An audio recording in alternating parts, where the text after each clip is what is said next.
I personally don't think AFL and NRL players, they don't get paid enough. Our professional leagues, we have responsibility to fund the grassroots. That doesn't happen in the NBA, the NFL. The NFL players, they're not paying for people to go out and teach rugby league at high schools and provide refs. NRL doesn't have the national footprint that AFL does, but that's our next step in the journey of creating a national rugby league, because at the moment it's basically just the East Coast. That's where the game needs to get to. Olympic sports is quite topical with the Olympics starting, but people are really struggling out there to, how do we fund all these athletes who aren't necessarily generating revenue, but they're representing our country. You're following sport like forever. You see the differences in how sports are managed, and they become a global thing because there's so much money involved. Everyone wants to be a soccer player because there's so much money involved. So you just follow it, and then obviously not everyone could make it because we're all just lazy and fat sometimes. I personally don't think AFL and NRL players they don't get paid enough. Right? You do a quick Google search, average salary is like 200,000, 300,000, 400,000. Like that ain't enough for what you guys do. It's not enough. You guys are athletes. You look at all the big sports around the world, they get paid tons. And I feel like that's how you make a sport big.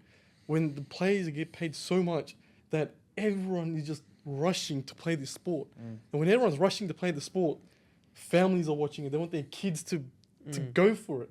So you got more eyes on it because everyone just wants their child to be in that sport, right? So I'm making a judgment that you guys don't get paid enough, right? I'll be the politically incorrect one. I appreciate it. But also, I think in Australia's, our professional leagues, we have responsibility to fund the grassroots. Exactly, yeah. You know, and that doesn't happen in the NBA, the NFL. Like the NFL players, they're not paying for, people to go out and teach rugby league at high schools and provide refs, and materials. So that all comes from the NRL and the revenues that the code generates. And obviously the games are the main revenue makers. So, it's different to the other leagues, whereas the EPL and like in terms of salary to revenue, they're huge numbers over there, particularly in football, English football and that. They're spending 70-80% of their revenues on salaries, where it's much lower in rugby league and AFL. Because I think, look, I'm not going to argue with you, but I understand why we're not getting the revenues. Because it's not the clubs aren't privately owned, if I'm not wrong. AFL ones aren't. Yeah, some rugby league ones are. They are most of them are. owned. Yeah. Most of them are. Yeah. Right. For that, you'd expect more pay, no? Well, doesn't Russell Crowe own, who's it, Rabbitohs? Yeah, Russell Crowe's in the Rabbitohs. No way. Yeah. But you'd expect, because I always thought, because the AFL, the teams aren't privately owned. Yep. So they don't see it as a business, right? When you see things as a business, you pump more money into it. You pump more money and you motivate more. It's also a cost though, isn't it? Yes. That's the thing. If you own a business and your talent is producing that for that cost, why would you then double their salary? But then that's the salary cap issue with the reason why I'm asking is because what happened with the Melbourne Storms, right? You want to pay big money for players without a salary cap, so you just keep winning premierships, right? I don't blame the coaches for doing that. You got to abide by the rules. What's the point of having the rules then? So, look, obviously the Storm, they cheated the salary cap, and to be honest, there's been plenty of teams since then who've also been caught, cheating the salary cap. So obviously you don't want to see that because you want to see a fair competition. But look, I understand your sentiment, I guess. Yeah. But I think at the same time, right, a lot of the sports that you're comparing to, they are globally televised. They're huge. Like, again, you mentioned before about you wanted to play union and then you chose league. Union gives you an international, sport, whereas league is much smaller. Was that part of the attraction to say, well, you know what, I could go overseas and play, and it's a lot more money for union, I'm guessing. Yeah, it's quite interesting because, rugby league's really struggling overseas. There's a English Super League, which hasn't really fared too well since COVID. They're really struggling over there. So the NRL's the world's best rugby league competition by far.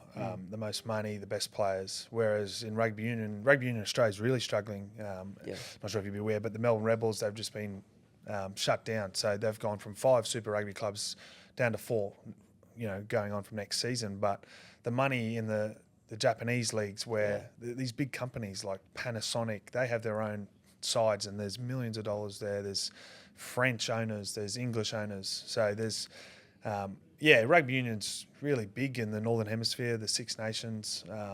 That's a huge tournament. But I think in the Southern Hemisphere, they're really struggling, to be honest. So I think it's interesting. Yeah, if I wanted to go overseas, rugby union's probably the more desirable. You can play in Paris, you can go to Dublin, London, whereas rugby league's in working class, top of north of England, pretty tough areas, to be honest, working blue collar. So, but yeah, I think in Australia, like you look at rugby unions going down to 4 teams. You've seen the Wallabies; they've been struggling a little bit of late with Eddie Jones and all that saga. And then the NRL, we're looking.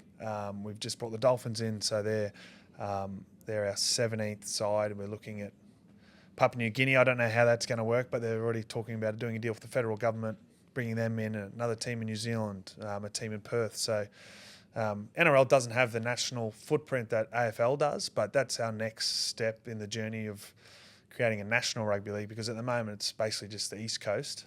So that's where the game needs to get to. If, as you say, a global competition, global revenue on that, if you minimise that down to more Australia, we need to have markets in Perth and Adelaide.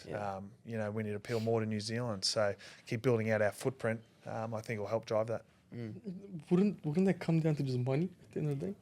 Because there's eyeballs in soccer and whatnot, because there's a lot of money involved, and that's why everyone watches it. Everyone wants to be part of that action. That's just because I've been following sport like forever, and you see the differences in how sports are managed, and they become a global thing because there's so much money involved, and everyone wants to be a soccer player because there's so much money involved. Yeah. Right? So you just follow it, and then obviously not everyone could make it because we're all just lazy and fat sometimes. But that's the goal, though. But I feel that a lot. Like you look at the NBA, for example, right? You look at how much revenue they generate just through their domestic audiences. It's enormous. And then there's the export audience, and that's huge as well. So just off the back of their domestic audience, they're able to pay LeBron however much and somebody else however much and whatever else it is. So the challenge in Australia is our population is too small. Domestic audiences are, and then that domestic audience is then split between NRL, AFL, a bit of basketball, a bit of tennis, whatever it is. Yeah. So even that parent that you're talking about who wants to send their kids to a particular sport, their parents are like, okay, well, sending my kids to soccer is going to cost me, I don't know, $3,000 a year. Auskick is $500 a year. Yeah. I'll do that. I don't know what grassroots NRL looks like. And that's what the AFL is so smart about, Auskick, right? So there's a cost to funding that, right? But if you get a 5-6-year-old who just goes to Auskick, gets his free footy, and he loves that game, right? Yeah.